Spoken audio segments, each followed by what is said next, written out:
Ada kuntilanak di Mekah, ganggu jamaah haji hingga pada ketakutan dan ingin pulang. Ternyata ini penyebabnya. Kali ini kita mau berbagi kisah tentang kuntilanak yang ada di kota Mekah. Hah? Kok bisa sih ada kuntilanak di kota Mekah? Gimana ceritanya ya? Cerita ini berdasarkan kisah nyata yang benar-benar dialami oleh jamaah haji. Langsung saja, ini dia ceritanya. Mengapa sih sampai ada hantu kuntilanak di kota suci Mekah?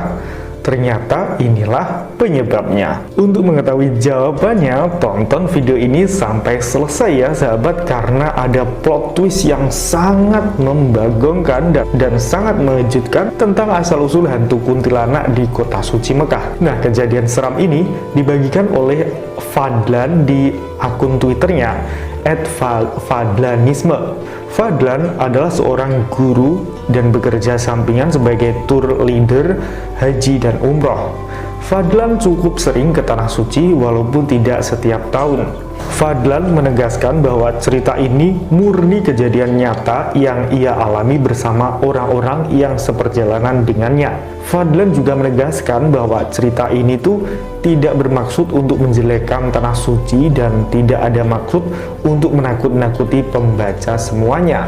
Hanya sebagai pembelajaran atau pelajaran bahwa eksistensi yang gaib itu nyata dan ada. Dimanapun kita berada, sekalipun di Tanah Suci, bangsa jin itu ada gitu. Nah, berawal dari tahun 2007 yang lalu, Fadlan berkesempatan melaksanakan ibadah haji. Saat itu, ia ikut program haji reguler yang pelaksanaannya dari berangkat sampai pulang ke tanah air memakan waktu 40 hari. Nah, di Mekah, Fadlan tinggal di maktab atau yang disebut pondokan di daerah Rizahir Jamaizah. Jaraknya dari Masjidil Haram kira-kira 2 km.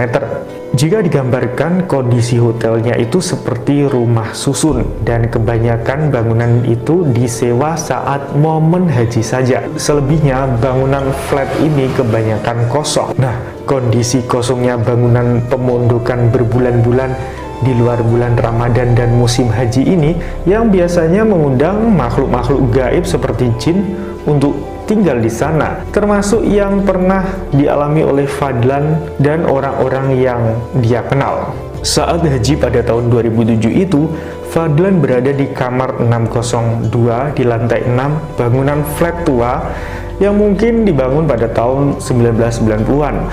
Di kamar itu, Fadlan tinggal selama 29 hari, tinggal berempat dengan ayahnya dan 2 jamaah lain.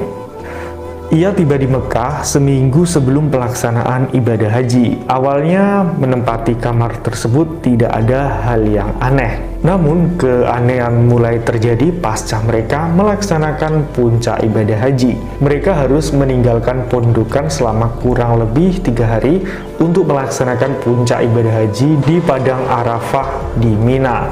Nah, selepas kembali dari mabit di Mina inilah Fadlan dan rekan-rekan sekamarnya mulai diganggu jin, mulai dari air kamar mandi yang tiba-tiba nyala sendiri, pintu kamar yang secara ajaib bisa terkunci dari dalam, dan yang paling epik, semua yang tidur di kamar itu mendapatkan mimpi yang sama. Nah, mimpi apa itu? Ini dia mimpinya. Di mimpi itu, Fadlan sedang berada di gedung itu dan mau naik ke kamarnya. Ia naik lift ke lantai 6 dan anehnya begitu pintu lift terbuka, pemandangan yang Fadlan lihat, tembok pondokannya itu kosong seperti habis terbakar. Nah, di mimpi itu Fadlan buru-buru tuh masuk ke dalam kamar karena ia ingat saat itu di kamar ada si ayah. Khawatir si ayah kenapa-napa. Padahal di dalam mimpi tapi rasanya seperti sungguhan. Nah, saat pintu kamar dibuka, nampaklah sosok perempuan berabaya hitam sedang duduk di ranjang dengan wajah pucat dan bola mata yang putih semua. Persis seperti kuntilanak, hanya saja bajunya hitam. Perempuan ini tidak ngomong apa-apa, lalu tiba-tiba perempuan itu bangun dan loncat dari jendela. Seketika itu, Fadlan dibangunkan oleh ayahnya untuk sholat subuh ke masjid.